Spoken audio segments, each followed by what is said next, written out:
There are moments buried inside the pages of history that the world never fully told you about.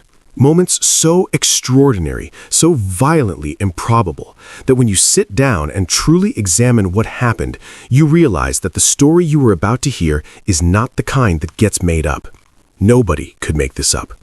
Imagine being a soldier from a small island nation in Southeast Asia, sent to fight a war in a foreign land you barely know, on hills so cold the ground freezes solid beneath your boots, in a darkness so complete you cannot see your own hand in front of your face. Now imagine that somewhere out in that darkness, beyond the ridgelines and the frozen river, 40,000 enemy soldiers are moving toward you, and there are only 900 of you. 900.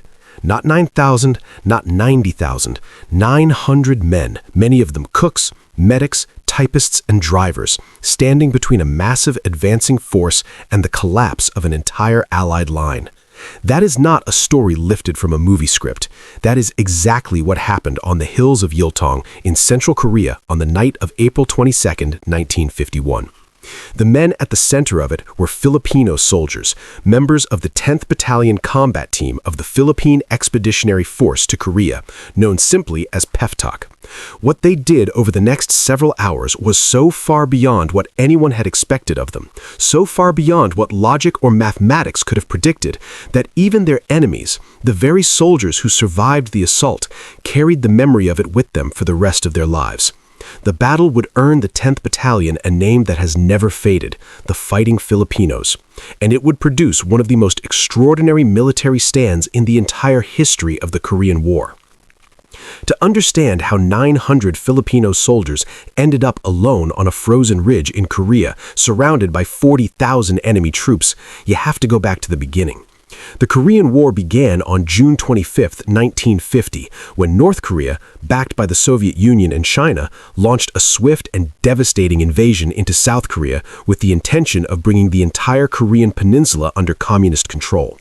The assault was fast and overwhelming. South Korean forces were pushed back rapidly, and Seoul fell within days. The United Nations, then only 5 years old and still finding its shape in a post-World War II world, responded by calling on its member nations to send military forces to defend South Korea. It was one of the first real tests of collective international defense, and nations from across the globe answered that call. The Philippines, still rebuilding from the devastation of World War II, still healing from Japanese occupation, still counting its own losses from battles that had reduced entire provinces to ash and silence, answered that call. The country had barely had time to catch its breath. The wounds from the Bataan Peninsula, from the Death March, from years of occupation and resistance had not yet fully closed. And yet, the Philippine government made the decision to send soldiers to Korea as part of the United Nations coalition force. In September 1950, over 7,000 volunteer Filipino soldiers deployed to Korea. The first unit to arrive was the 10th Battalion Combat Team. They landed in Busan in the middle of a Korean winter, stepped off their ships, and immediately saw streams of refugees, thin and frightened, many of them parentless children, moving in the opposite direction. It was not the welcome anyone had imagined. The 10th BCT had been designed as a mechanized armor unit, the only armored tank battalion in the Philippine Army at the time. But when they arrived, most of their equipment had not followed them. Their M4 Sherman medium tanks never came. Only a handful of M24 Chaffee light tanks arrived. Command reorganized them on the spot into a heavy weapons unit, and they were absorbed into the 3rd Infantry Division alongside Turkish, Puerto Rican, British, and Belgian forces.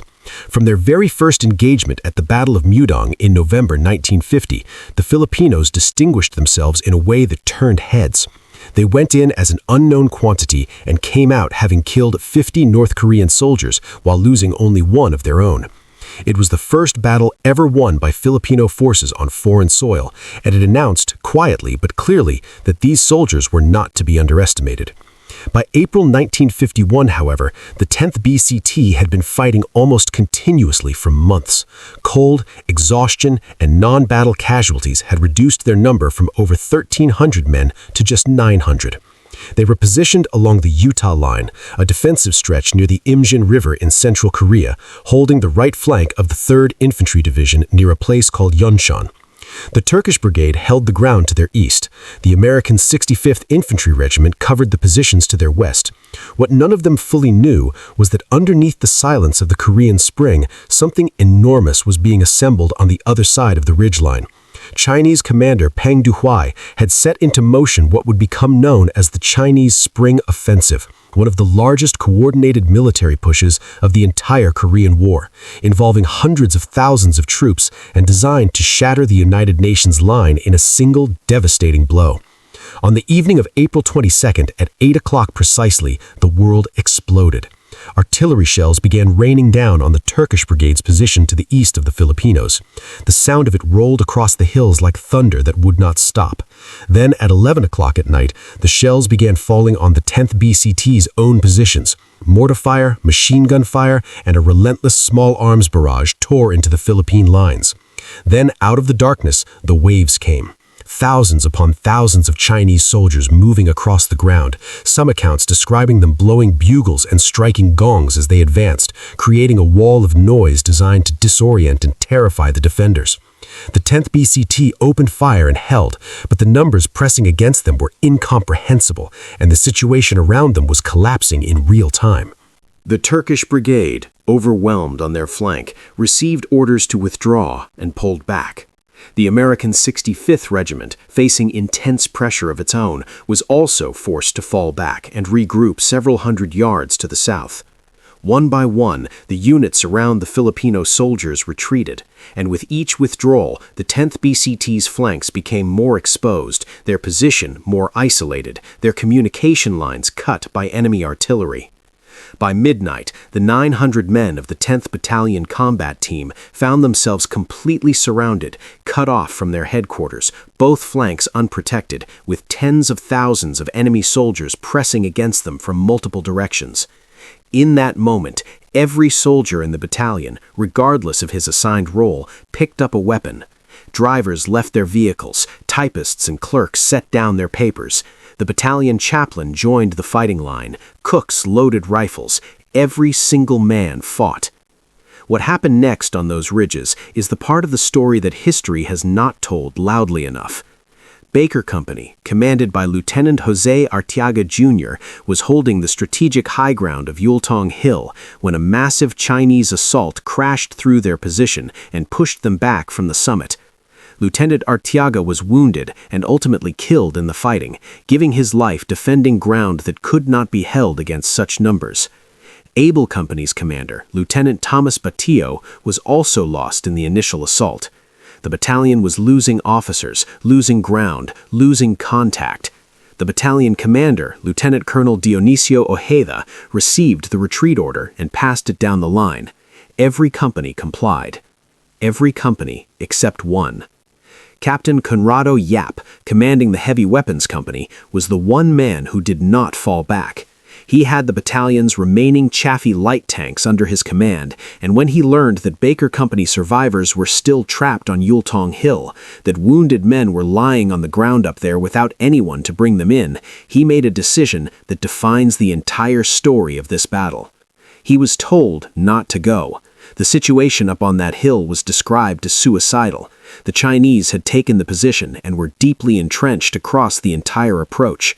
Yap listened to the warnings. And then he went anyway. He climbed into the commander's hatch of his tank, ordered his small column forward, and drove directly into the Chinese lines. His tank crew fired the main gun as fast as they could load and chamber the rounds. Yap himself stood exposed in the hatch and worked the mounted machine gun with both hands, cutting through the enemy soldiers pressing around them from every side. The counterattack caught the Chinese completely off guard. Nobody expected a charge. Nobody who had any reasonable hope of survival would have driven a handful of light tanks directly into a position held by thousands of soldiers. But that is exactly what Yap did. His company punched through to Yultong Hill, found the Baker Company survivors still alive, pulled them out, and brought them back. Then, with the survivors secured, Yap turned around to make a head count of his own men, standing in the open to account for every soldier under his command, when a burst of machine gun fire struck him, and he fell. Captain Conrado Yap was killed on that ridge, standing in the open because he would not leave without knowing every one of his men was accounted for.